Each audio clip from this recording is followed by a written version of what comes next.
What is up? Welcome back to the Huddle, your weekly playbook helping you gain forward progress in your career. Simply put, we're here to help you guys win. For all our new viewers, welcome to the team. Today's topic, back to basics, revisiting core installation skills. What's up, fellas? What's How's it going on, going? brother? It's going good. Kind of crazy here at the old Stewart and Associates Flooring Company. Kind of crazy busy at the moment, so that's a good thing, though. Both in the Uh, field and in the office, or is one busier than the other? It's both, man. We put out so many doggone bids this last oh 3 or 4 weeks.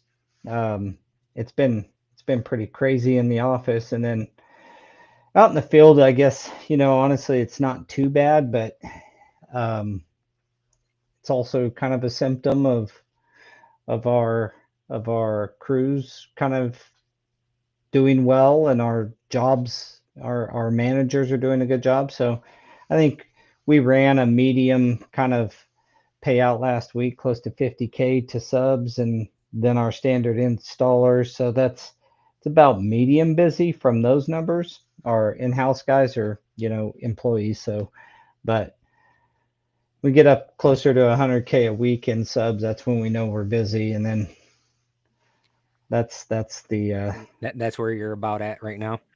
You're building that. we're headed that direction. Yeah, We're headed that direction.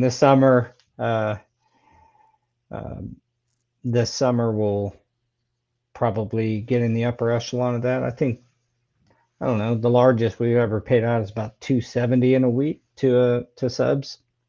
that's It pretty was a good week. massive week of paying out. So yeah. Well, letting everybody get on here. I think this is a good topic. Just get back to basics. We talk a lot of advanced stuff sometimes, getting into business building, all that kind of jazz. We talk about training a lot, and how important it is. And I think that's kind of the foundation. But getting back to basics on installation, and having a conversation around that, I think that's a good topic. What do you I don't guys, mind it. I what don't do you mind it. guys, you don't mind it? Good. Because that's what we're talking about. Well, look, I missed last week, right? I had some technical difficulties. Go figure. But we had some Last issues week with. was the Spanish episode, wasn't it? Yeah, I still like to log on and talk to my boys. I couldn't even Yeah, do I got that. I on, couldn't and even make a Jorge's phone call. Jorge's birthday was like the Yeah. day before that or La- something, wasn't it? Last week Monday, he's got the most Mexican birthday in the world, Cinco de Mayo. Yeah, he does. That's funny. It's probably his middle name. All right. So back to the basics installation, uh, back to basics, I should say, the revisiting core installation skills. So let's start there. What are some in your guys's, like, you get a brand new guy comes in, what's the first thing that you guys run through? What's the first week or two of a green guy coming in? Sweeping. Yeah, cleaning, um, tape measure, like the easy stuff. Hand tools. Are you familiar with Well, hand hold on. tools? Sweeping is like, I've told that story 100 times where I Yeah. got in trouble and kicked off a job because I didn't use anything. I didn't do anything to keep the floor clean. So cleaning up the substrate. Um, Yeah.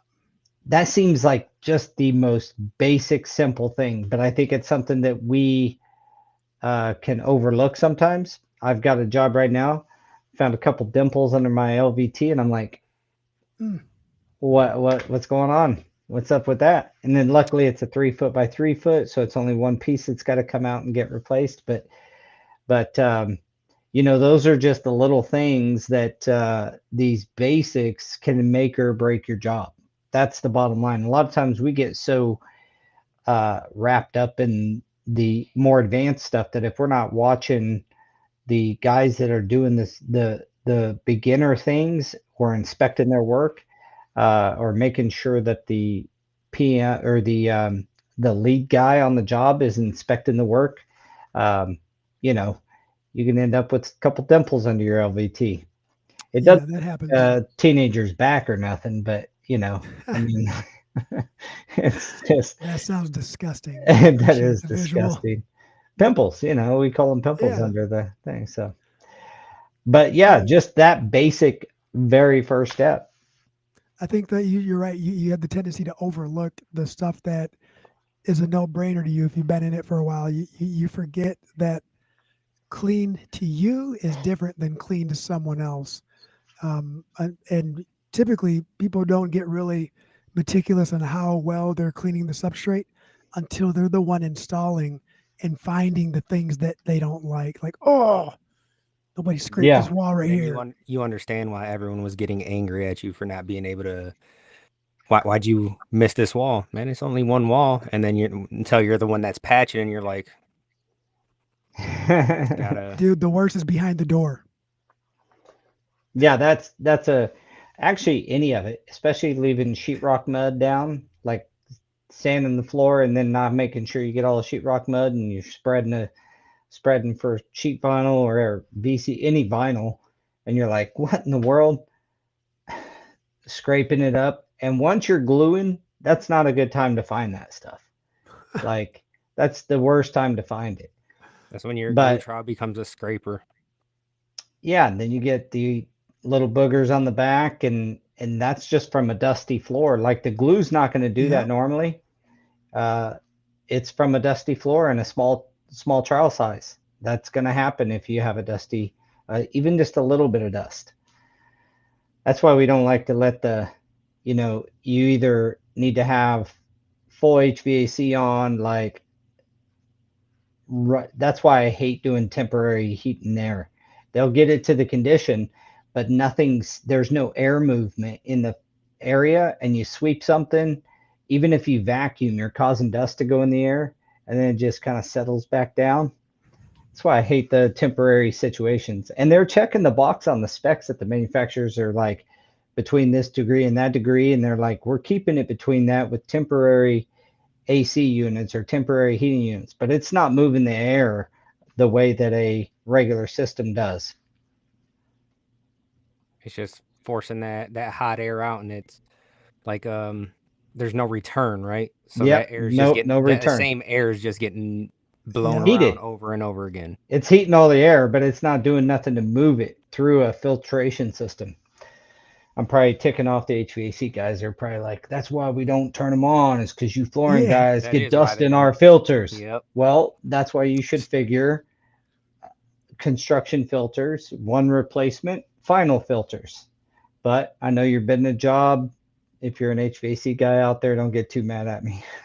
Yeah. Well, but those are some of those things that people need to understand. It's you got to have that circulation to pull the dust out, filter it somewhere. Otherwise, it's going up, coming back down. You're recycling it, cleaning Hmm. it twice if you're not vacuuming. I mean, Yeah. So then right after that, you teach a guy to what? Sweep and then trowel, adhesive, those kinds of things.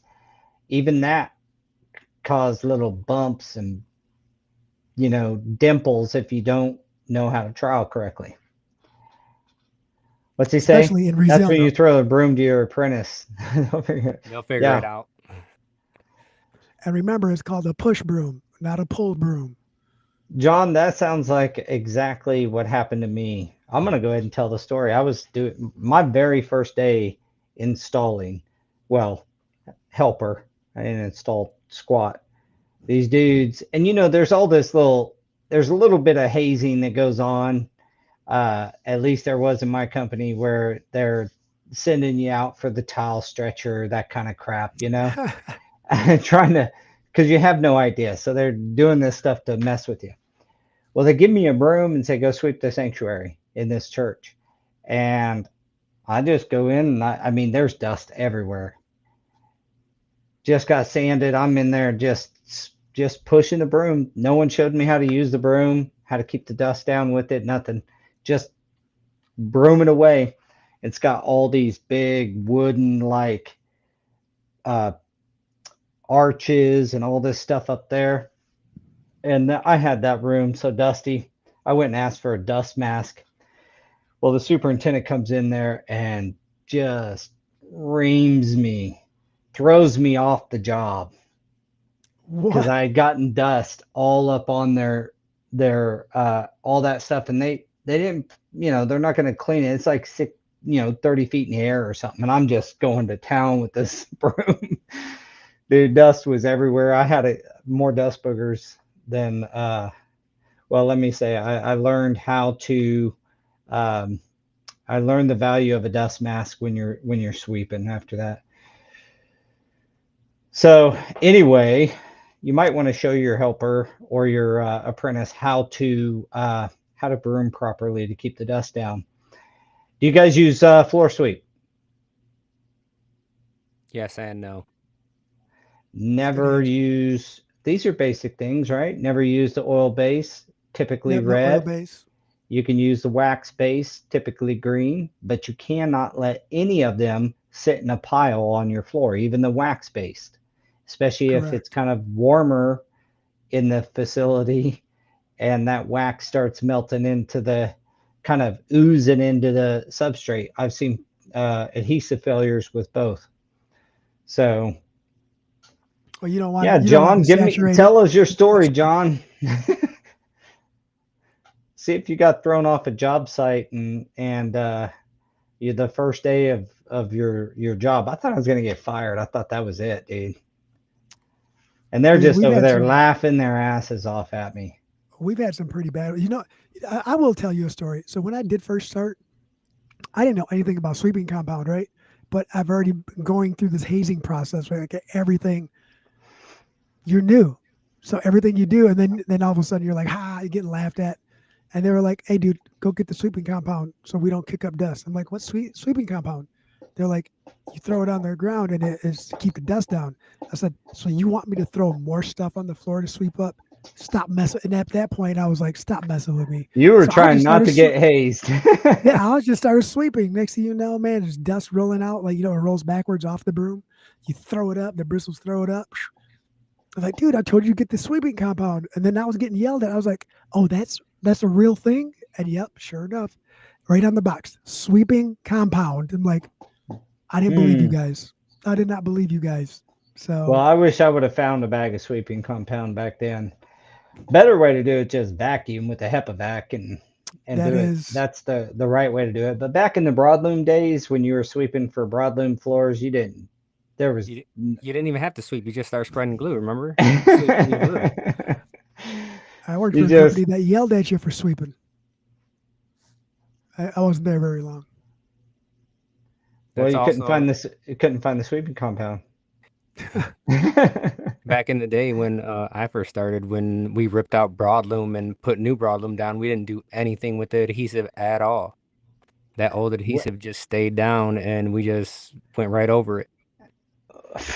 Dude, I mean, we don't do enough broadloom for me to even say we still do that, but I would say for the most part, and unless it's crystallized, we ain't gonna scrape up broadloom glue and go back unless it's like if it's too thick, of course you got to take it up. But with regular carpet to carpet, if it's not crystallized, we'll go over it. All right, John says in 1989, my father at 300 pounds, 5'10", showed how to use a push broom and told me that it's not a race. I'm not a race. Oh, Car I'm not a race driver. car driver, so don't do it like this. As I continued to use it Use it. like he said, I cheated a little and did use it as a pull broom along the same steel shoes up my ass and dropped my knees. Holy shit, what happened? He said, "You want to be a race car driver or a flooring installer?" My ass hurt for days. That's a good one. I know. And now he's the best sweeper known to man. It only takes one set of steel toes. I should have enlarged that or something. I could barely damn What read about it. Daniel? Or Who put my was that reading glasses on. Who was that we worked with? Wouldn't even use a push broom. They would use um like the Foxtail. horsehair broom. Yeah, the foxtail, horsehair, Old whatever. school. Was it old school? Like a whole like Well, why that's are how you we sweeping? always use a foxtail around the edges to get it from out from under the sheetrock, and then broom it up. Yeah, we always used to use brooms for that too, and then we realized that, oh, we can vacuum this and be way better. Vacuum's Yeah, way better. learned Yeah. that from a ceramic guy, So and back to six. Use a vacuum. yeah, And if you're doing sheet vinyl or you got some other stuff, a little more advanced in your form, the installer should know, but you may even have to run a damp mop. Damp. microfiber. They have those nice, sweet dust mops, like the old school lunchroom ones, Yeah. on a smaller scale, of course, right? But you can get those and dampen those and take them back, wash them. Um, Yeah. I we've was just tried a saying couple of damp is variations. the key. You get wet and you're going to have a problem. Right. I've used auto scrubbers too to release a little bit of water and then Mm-hmm. vacuum it right back up. Yeah, auto scrubber. You guys got an auto scrubber? Yeah. Yeah, we've rented them for that. We don't have one, at least not one that runs, and we have one in the back up in the racks, but it's got something wrong with it. But yeah, we on big rooms we'll use an auto scrubber to go do that final clean, especially if it's a big sheet vinyl or LVT room or something like that. And a lot of things, Yeah, this like dude one started when thing, I started, man. Foxtail and a scraper at the edge and then broom it. That is think some. that's one thing that people don't think about either is like when we do sheet vinyl, we're constantly cleaning the back of the vinyl too. Like Yeah, you don't see like a lot of these videos that you'll see on like TikTok and stuff that they're just like gluing and throwing it in there, and it's like I wish it was that easy. Oh yeah. Well, in our world, in the commercial world, especially if you're doing like a biospec or something like that that rips pretty easy, dude. It's you're not flopping. You pull it back, it's gonna crack. Any little kink in it, it's no, it's a I've nightmare. done linoleum before where I pulled it back to glue it and just laying it down, it cracked on the bend. Like, Oh, really? yep. yeah, the old stuff, like Yeah, old, you like gotta be careful. Gotta be careful with that. If it's got a lower vinyl content, or and you can always just take a little corner of it and bend it over and see how easy it is to snap, and you'll see. Oh yeah, the good old silica laws. oh, geez, yeah. Somebody I just saw. Was it a TikTok or I don't know where I saw a video. Somebody just came out with a newer backpack vacuum, a little bit stronger. Um, I don't remember where I seen it. I should have saved the video.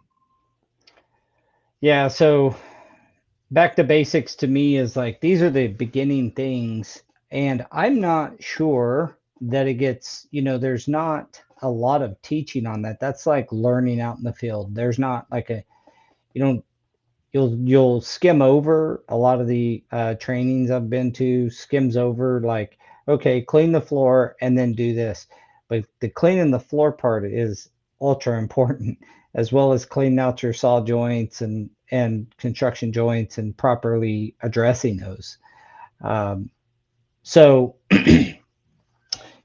obviously, um, there's not like this. There's flooring 101, but in the commercial side, it's a little bit different than residential. And I feel like a lot of those intro courses into flooring are dressing guys that are at least their next step seems like it might be a residential a line. But if you're in an area that's got a lot of slab on grade, you still need to sand the floor and do all that stuff. Yeah. What do you guys find the best way to what's next? What's your best next? Tool recognition, man. Like learning what tools you're working with every day, like your basic hand tools to your everyday tools. Like I think that's a huge thing, especially if you're coming from like no construction background, right? Like When I said That's tape one thing measure the earlier. trainings do teach you, and I think even online trainings can teach you is tool recognition. Um, Hmm. I mean, it goes a long way just to tell a guy if you're a tile guy. Back in the day, they didn't have all the saw holes. They use nippers, tile nippers. Yep. They Oh, take a yeah. set of glass cut. They cut the the And shape out with there's different ways now. the ceramic cutter, and then they just use tile nippers. And tell them, hey, go grab my tile nippers. Chad says, let's start with the moisture meter. And I think that's one thing that we get wrong with the industry is you don't start learning all this stuff until you're pretty advanced. Yeah. Yeah, that's probably a good point. You don't teach um, moisture meter or moisture conditions in general, or Yeah. site conditions in general. I didn't know if a site was good or bad until I was probably in it for a couple of years before I started to even take notice of that stuff. So yeah, You know that's what? something that even in the beginning you got to kind of, I want to but add to they that shouldn't too, be on a because job by themselves anyway. right. I want to add to that because Daniel's right. Like the order in which everyone learns is a little like we learn to help, right? We don't really learn the science behind everything first, and I think like one thing that we do different over here now we do different is once we went for the substrate and prep certification with NAFCT, like that is or should be a prerequisite for everything else. Like you should understand that science before the rest of it. And when that got brought up and that conversation was had, it was like, man, that just makes so much sense, right? Like I wonder how many people would drop off before even getting into flooring if that was how we started, or how many people would stay, I should say, not drop off, right? How many people would stay had they started at the substrate and prep portion of the industry first, and then work their way to the rest of it? How many successes? How many less failures? Well, it's a lot better. I mean, about the most basic thing that gets missed by DIY or DIY and, do it yourselves, uh, like, is the floor prep. They've made product that looks like it's so easy, but floor prep and substrate conditions, I think, is 101. To me, that's the most important part of the installation. But when we talk about basics, it doesn't need to be beginner. This is basics.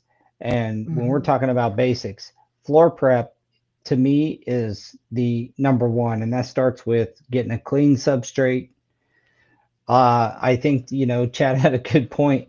Moisture testing, moisture meter or moisture testing, Like you either said, ambient RH. conditions. Yep. Your site conditions, making sure they're good. And then if everything's good, with your pH or RH or if you're doing a moisture meter. That's exactly what John just said, pH and RH. Beginning, Yeah, yeah, stop reading the comments. Stop reading the comments and acting like it's yours. Come on now. yeah. That's why I'd be stealing. So no matter what you're doing, once you get that, then floor prep is 101. Like, is the one of the worst things you can have is like a wavy floor. It seems smooth, but you don't take notice of the natural light coming in.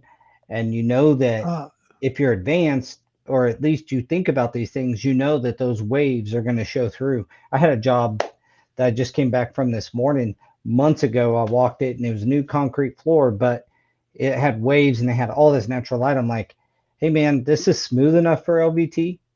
Like, it's not chattered and everything, but you have multiple waves through here that are going to show. And it's kind of it wasn't a high gloss LVT, but it wasn't like matte. So I was yeah. like, that's really going to Yeah. show. It doesn't I, even matter. You're gonna see it with that natural sunlight. yeah. Yeah, on matte surface it'll show as well, but on On a the glossy, a it's little even worse. glossier. Yeah. It's not high gloss like you'd see in a residential house or anything, but like it was a little on the glossier side or on the more sheen side. And dude, no doubt about it, it was going to show. And And that's of how it course is. they, Like at hospitals over here Oh, dude, that's the because they'll worst. use a lot of no wax floors and then everything looks great and then they go in there and throw a coat of wax on it and it's like, yeah, this is it's not as great as everyone thought.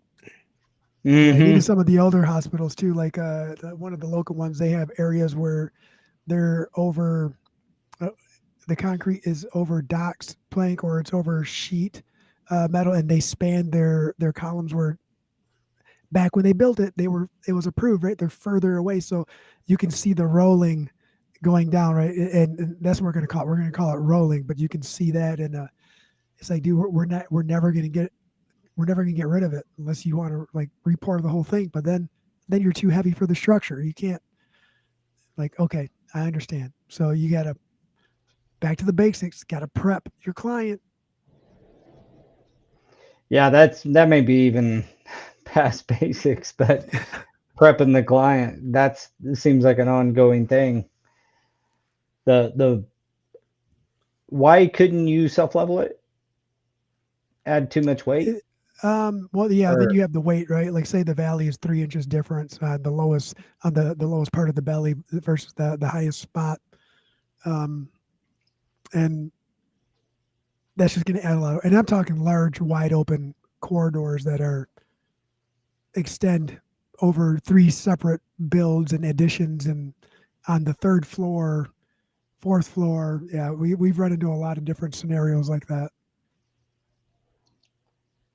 yeah, John's talking about the post has a comment here about magnetic flooring in the future. We will talk about that, John, and would love to have you DM us or reach out to one of us and let All us right. know what you'd like to talk about there. You can email us And at forwardprogress@thehuddle.team. forward progress at the huddle.team. Shoot us an email and let's go over what you're wanting to talk about. And we have an education series coming up that we will be going over multiple topics and might be able to find a spot where that fits in. So,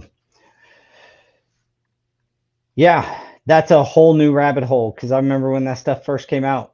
So, I remember talking about it and getting uh, some more information and over to one of the local hospitals, and they actually liked the idea.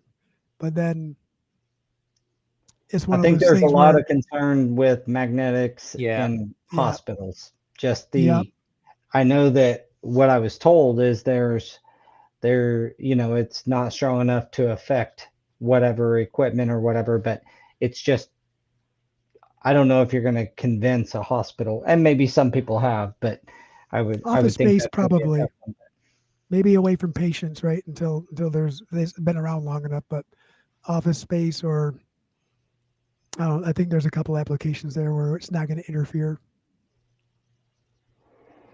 Jorge's over there in the same area, so he's curious about the magnetic flooring.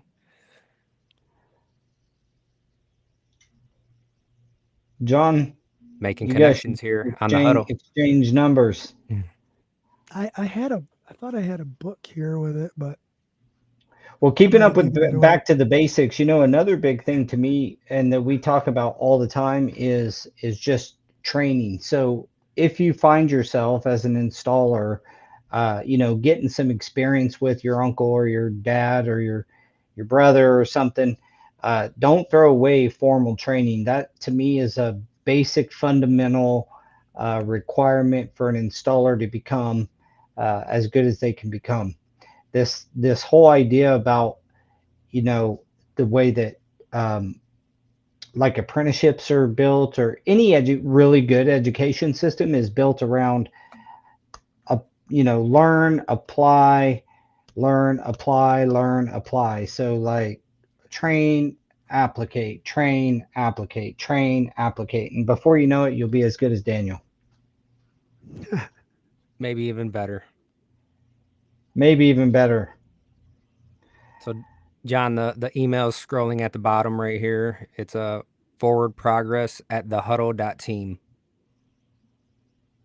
Yeah, we'll get that and respond to you, John. And that reminds me, anybody who's on right now. Don't forget, give us a thumbs up, comment, like our videos, like our shorts. Give us some love there. That's what helps us keep doing this. What episode are we on? Like episode two 149. 149, I believe. 149, almost 150. That's going to Uh, be a big one. Chad said first basic thing to cover would be reading the installation instructions. We already looked by that one. Yeah, good point. That's a good one. Yeah. So, yeah, that's a great, thing to bring up, Chad. I mean, a lot of guys think they already know it. And I'll tell you what, with a lot of the LVTs these days that are coming out and they want you to be semi wet setting it or wet setting it, and guys who just um, go in and start installing LVT like they always have without reading the instructions. And frankly, I mean, project managers or salesmen, whoever's in charge of the project should be sharing some of that information. Um, but if you're an installer at the end of the day and you install it incorrectly, it's on you. So read the installation instructions. If you've never used the product, in fact, it's just best to like Google the product beforehand, because you might go on a job site and see Shaw and think I've done plenty of Shaw LVT, but it's a PVC free, semi wet set, and you don't know it. You're going to have curling issues like you wouldn't believe. And then at the end of the day, they're just going to point back to you. You didn't follow the installation instructions. So that's a great reminder that starting with your install instructions and reading those, that's good for everybody. That's good for like the most advanced. A lot of times, the better you are, the less you read those instructions actually. Yeah, you become complacent, right? You become, I've already done this a million times, but it doesn't hurt. Yeah. What was that? Who were we talking to, Dan? They said usually when something changes, they change a label, right? Like a label changes, or the is like on the peel of adhesive. It might look the same, but maybe they rebranded and have a new Well, picture or new format. that's one of the reasons. The easiest way, and what most companies do, is keep their installation instructions up to date online. And they do that because once they've sent product out, they can't recall this product to replace the pamphlet inside the install instructions. So your best bet, and I'd love if every manufacturer would put a QR code on And their just product to the for updated installation, and instructions, right? just keep that as your updated everyday install instructions, a QR code, and you just put install above it. Boom, QR code it on every box, every package, whatever it is. That would be so helpful, and it'd be easy to maintain. One of our jobs a long time ago, we ran into problems on actually, but it's a long time job. It probably 2014 or 15 when we did it, so about a decade ago, and it had an underlayment, and there's obviously two sides to the sound barrier underlayment. So you glued that down. The instructions on the package said one side down, but the installation instructions online said that side's up, and it was the film up or film down. And the GC thought they had us because they were like, "Yeah, look, you installed it incorrectly. That's why we're having these issues." And I'm like, "No, we didn't. You have old stuff. We always check online because without they can't recall 200,000 rolls of this stuff just to change that piece of paper. They're going to keep their online install instructions up to date, and that's the most important thing to read." Well, I agree, but if they had with you, Jorge, to like post them right on the box, but if you had a QR code with a little video on how to Like, do it, yeah, with a QR code. All right, all right. Yeah, you can put it All both right. with a QR code. That's just a domain, they can go on to it's a URL. You can read the install instructions, watch a short video that kind of helps you through it. To me, that would be wonderful, not only for a DIY product, but I'm talking all products I because mean, the just think of how adhesives much change paper so they could much. save. They could save so much paper if they just put a QR code on there, said installation instructions, didn't have to include anything in the box anymore. Yeah, Because they only included every, what, 3 or 4 boxes. And then you figure if you have every box has something on there, you don't even need to worry about looking for it. It's boom, scan it and go. yeah. There are still And some that people out includes there for that don't your order their adhesive food as without well. pictures. What's that? I said there are still some people out there that don't order their food unless they have pictures. Yeah, true. Carne asada tacos. You Don't don't need need a a picture picture for for that. that. That's my point. Yeah, so read the installation instructions and following them. And, this is maybe not basics, but one of the things I'm hoping to continue to drive home with our installers out in the field is take pictures of the process. Mm. Because the manufacturers, you know, no salt thrown on my manufacturers here, but they're they don't want a failure. They send out an inspector. Most of the time, a high percentage of the time, it's an installation error, or at least that's what they find initially. Not all the time that they do say it's an installation error out of the gate is it an actual installation error. So protect yourself, taking some pictures throughout the process. Clean floor, nicely, cleaned out saw joints, nice prep, glue, And installation it's not even process, and then just the finished product. it's not just the manufacturers. It's sometimes, it's cheap insurance for the GCs as well. Because you have them and they're like, you didn't do this, you didn't do that. And it's like, yes, I did. And it's right here. Like, we already Especially if talked you're about fighting this. them on site conditions, that's a big red flag to be taking pictures of what you're doing. If you're fighting them on site conditions and they're like, "Well, can't you just do it?" or they're pushing you to do it, and you're like, I mean, we have an ironclad warranty release. Uh, Mainly, it's like, not just, hey, that you're releasing warranty on. We can't cover the installation warranty. It is a document, and it has to have the architect, the owner, and the GC sign it. And if only one signs, then they have another spot to sign to indemnify and hold as harmless should a lawsuit happen. So, for example, if the GC signs it, well, what happens if the owner sues you, right? So you need to have them sign a indemnification. This is more advanced, probably, but have them sign an indemnification clause that holds you harmless and promise to defend you should your the floor have a problem, because it's easy for them to sign the document, a GC. So floor It's cloud, called it's not floor cloud anymore. climate, Climate. called climate now. Used to be a sponsor of ours. We hope they come back on sometime. Scott, give me a shout, my man. Um, but floor cloud rocks. I mean, that's just a really awesome new way to get that basic information we were talking about. Still using them. Still using it. All right. So I was at a career fair 2 weeks ago. Yeah, 2 weeks ago. Got one And one tomorrow. of the guys from, what do they do? I don't know, something with CNC, right? So they're talking about micro measurements. And he came up to me and he was like, what do you guys do about people that don't know how to read a tape measure? He said, Yeah. how do you teach them how to read a tape measure? And I was like, man, that is so hard, because I know people that have been doing this for 20 years, 25 years, that still don't know how to read a tape measure.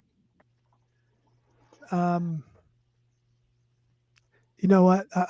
I'll tell you. I took a piece of styrofoam, like a 1 foot by 4 foot piece of styrofoam, and I just basically drew a tape measure on there.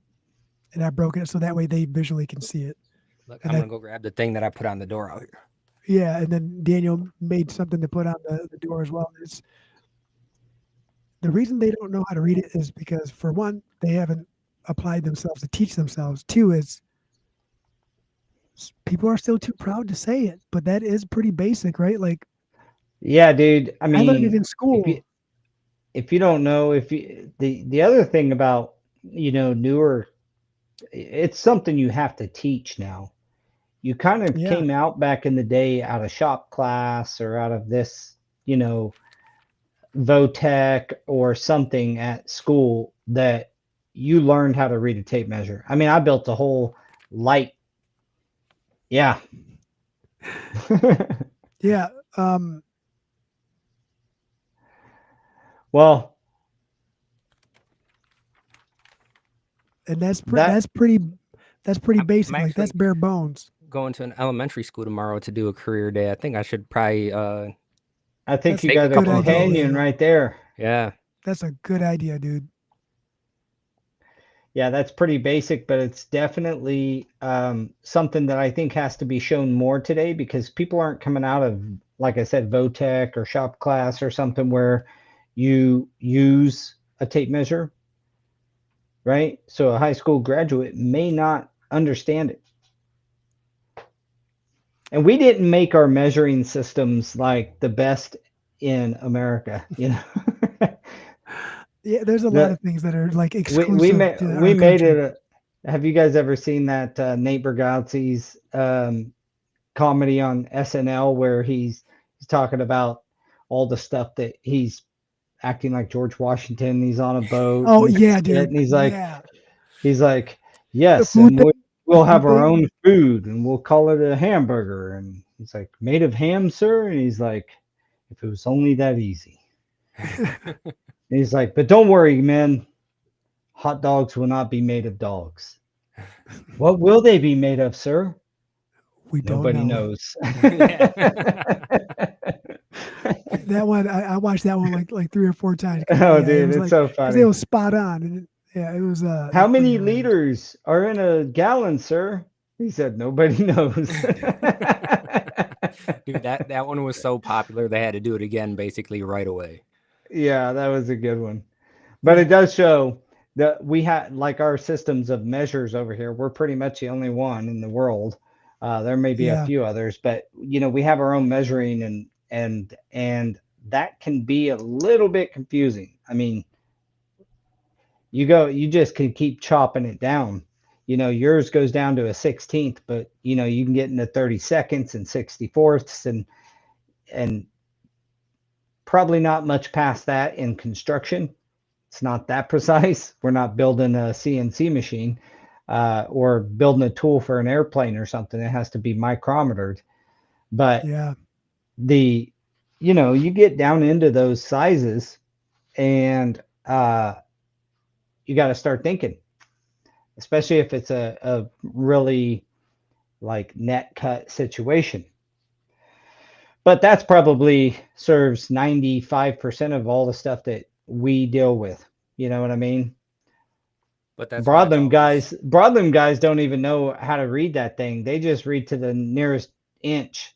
it's good to have the ones that have both on it. Yeah, Ardex. So we talked a little bit about like the basics of that. I'm gonna just touch on a few basics from the professionalism standpoint. Like a lot of people get into construction, and I think that they have this roughneck thought about how to act on job sites. Come on, Fits right John. into where you're going. He's But right though. if you have a this attitude like it's a roughneck kind of thing, and you have this bad attitude or like foul mouth, my advice to the young guys getting into construction, if you can have realize that you're there, love your job.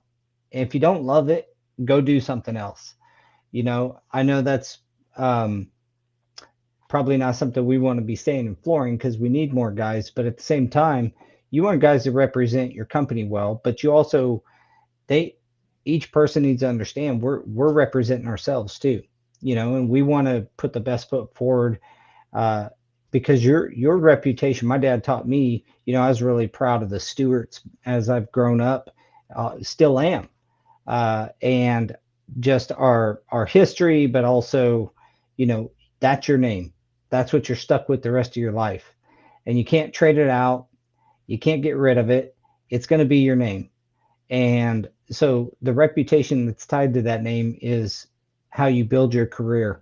So that's a really long way of saying, like, that's one of the ways I get a lot of business now is because people know me as being a flooring expert, an actual expert, and guiding them along the path of picking the right floor for their project. I get involved in jobs way earlier. My career has changed from, went from an installer to being a subcontractor to, opening a flooring store, a dealership, a flooring dealer or a flooring contractor, as I call it here. And, now we employ installers as well as subcontractors. My job primarily as the president and a project manager, the one of the activities I do most right now is helping people pick the right flooring. And it's not like picking what's pretty, not from a designer standpoint, but Hmm. from a performance and what they're going to be happy with long term standpoint.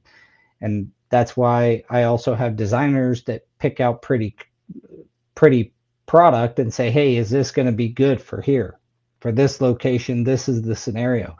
And so I love doing that kind of thing. It's one of my favorite things to do, honestly, in this business. And you get that by starting early with caring about your reputation, caring about your reputation, but also caring about your training and your knowledge.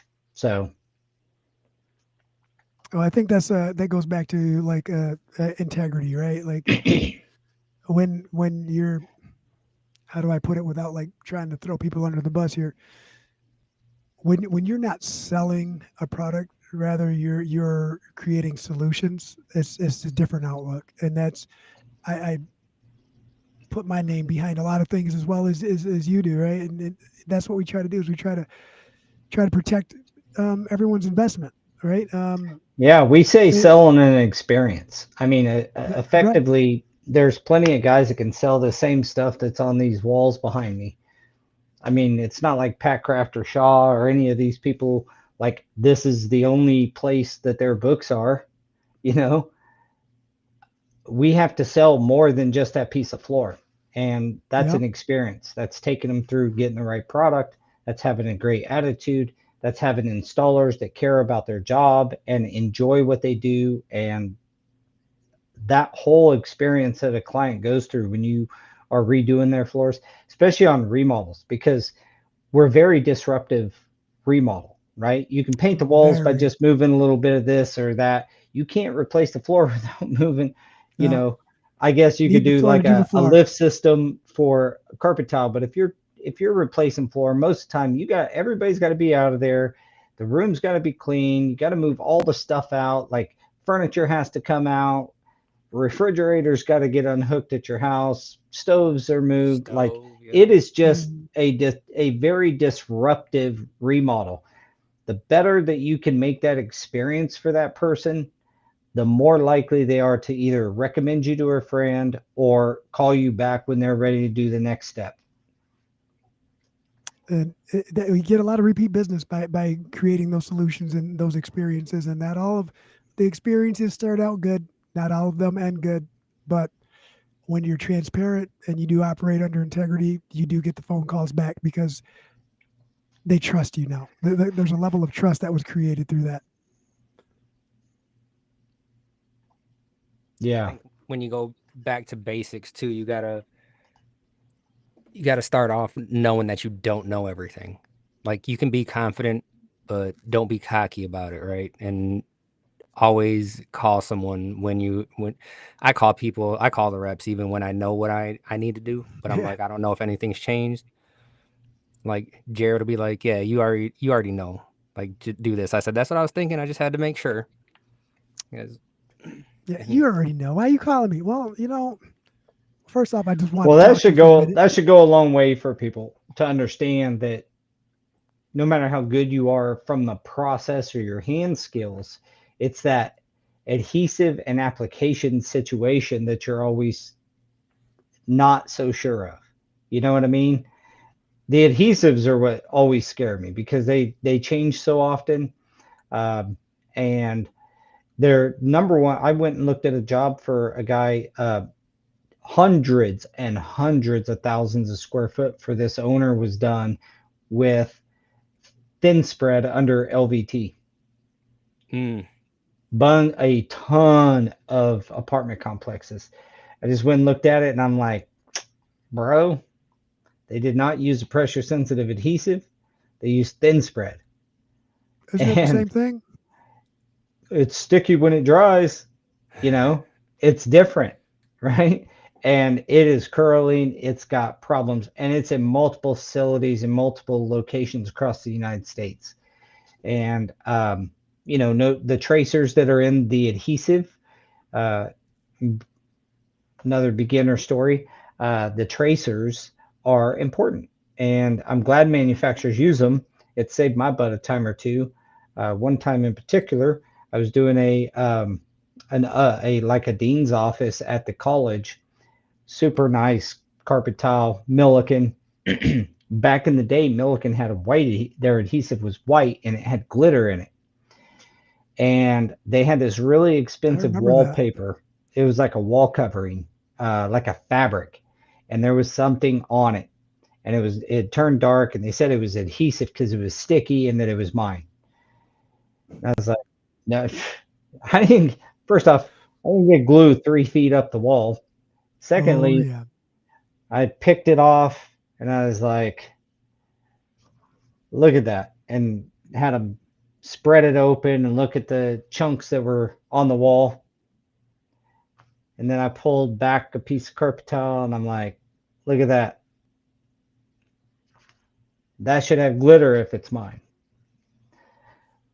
That's also the same way because this tracer in this job that I was just looking at was red glitter.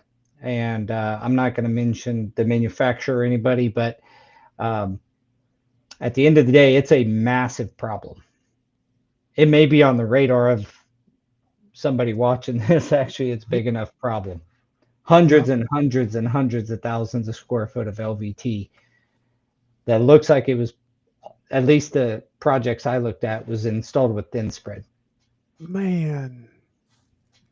So And that's one thing that people don't realize either is that when the inspectors are going to look at your projects, they are looking at all this stuff. Is it the right adhesive? What tracers are in it? Is it the right mhm. notch?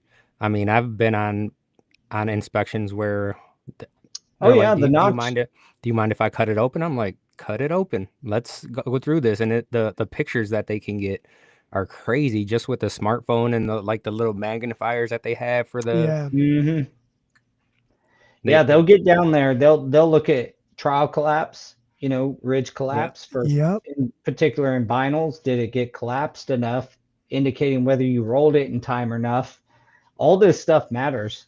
That's this isn't back to basics, but I wish that every person that gets in flooring, if I was still installing, I'd go to an inspector class. I'd want to really go to a really good inspector class to You know can what still they do look it. for. You can Yeah, I still do know. it. I know I could, but I'm just saying, Let's team up. Let's go. I don't We're on the install way. every day. Very rare anymore.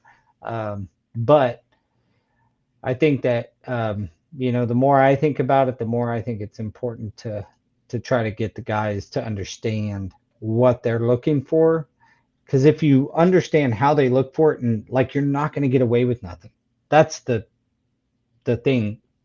Like you just said, Daniel. I mean, they're pulling magnifying glass thing that just goes right on their camera on their phone to Yep. look at not only tracers, ridge collapse for, in vinyl anyway. Um, if if it's like a sheet vinyl flooring, if it's even a certain amount of ridge collapse in pressure sensitive, they want to see. Uh, Understanding that it's not going to collapse all the way, but they'll do a report and show it. this picture looks like, you know, the Hubble telescope took it, and it's like no ridge collapse, indicates not proper Uh, rolling techniques were not applied or something like that. And then right. they say it so Too nice, much you're open like, time. yeah, the ridges got hard, all that kind of stuff. All right, well, we are up on 4 o'clock. This was a kind of a fun episode to go back and start thinking. You know, I didn't do. Sometimes I prep for these podcasts. Sometimes I'm like, oh, I should know that topic pretty well. This one I didn't necessarily. I probably should have prepped a little more to think through this. But as we were going, and you're like, yeah, that right there, install instructions of product, reading your bucket on glue, like those types of things. Those are definitely back to basics, and we should all do that anytime you're Every installing a floor. everybody has a system, right? Everybody's got a system, whether it's written down or it's the mental system, and I think that that's where the basics got to start out. You got to start with the process. Somebody's learning from ground zero. Somebody's learning from 5 years of experience. You got to know where they're starting and understand where their basics are at before you try to push them to pass their Yeah, limits. but those things never go away. You know what I mean? Like you It, should always read the instructions, I think.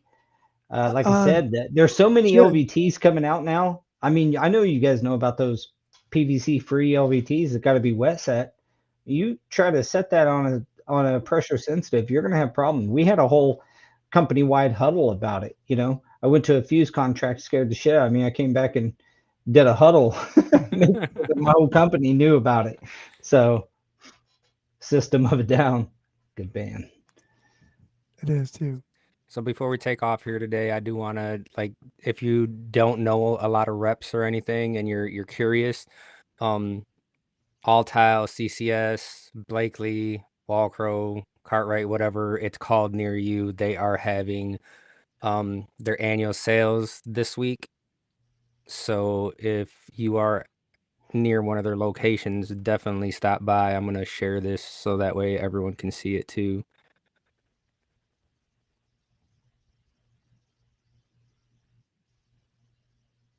So they have live demos going on, started today. So at least you can see what's going on tomorrow, Thursday, and then Friday. And KCMO. even if you have everything you think you need to go there, learn something, meet some new people, get some contacts. You never know you're going to need somebody's phone number, and you have a question that's going to help you out. A lot of these people there are more than willing to help out. So on Yeah, get out and get you Thursday, some free. Looks like you can win some free stuff too. yeah, they got a fire pit or pizza oven. CFI is doing Ooh, demo. That's cool. So we will be over at in Grand Rapids on Thursday with CFI doing some demos of something. spreading the word, Sweet. awareness. So come say hi to us.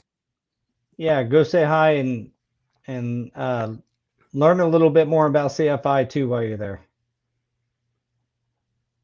All right, fellas. An hour has passed, believe it or not. To our audience, thank you guys for all the comments. Thank you for all the love you've given us over this last couple of years. We're going to be building some things up as usual. We're always trying to find a new way to, deliver content to you guys. We've always gotten great comments about our style here, that we're not super like regimented. We're just three guys that know a lot about flooring that get up here and rap. And then we have some guests on every now and again. But we are coming out with a more regimented series called the Education Series. It'll be a webinar, so keep on the lookout for that. We're going to be doing some webinars. We're going to bring in some experts, everything from floor prep to moisture testing. We got some great sponsors coming on board to be announced in the very near future. So keep in touch with us. Let us know what comments or what topics and content you would like for us to cover, get experts on. any of that stuff. So big shout out to our fans and audience out there. We love you guys. We thank you so much. Make sure to give us a like, a subscribe. That always Share us helps. to everyone you know. Share us to Yeah. everyone you know. That helps with the old algorithms and keeps us relevant and keeps our sponsors happy. So we appreciate everybody. And until next week, peace out. See ya.